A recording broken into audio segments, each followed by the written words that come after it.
Sua história é um exemplo para mim. O seu testemunho tem me aproximado de Deus. Se eu viver mais de 80 anos, quero ser como você, pastor.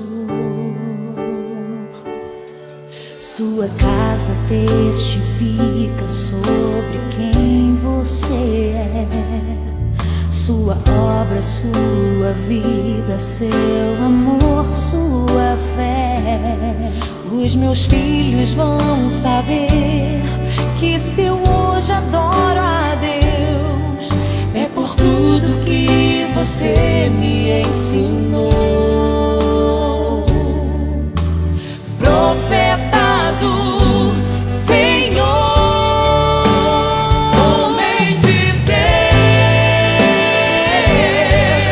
escolhido pra curar as feridas da minha alma. Homem de fé,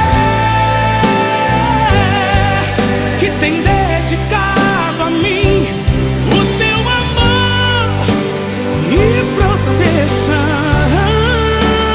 Homem amado,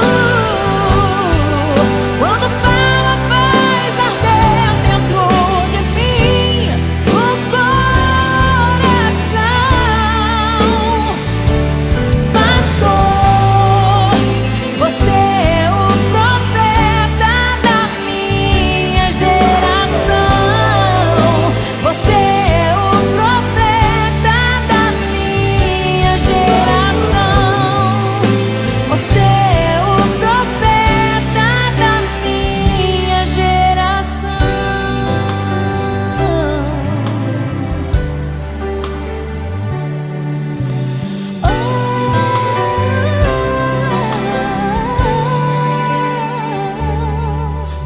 Oh, porque Jesus me ama, eu não posso te explicar,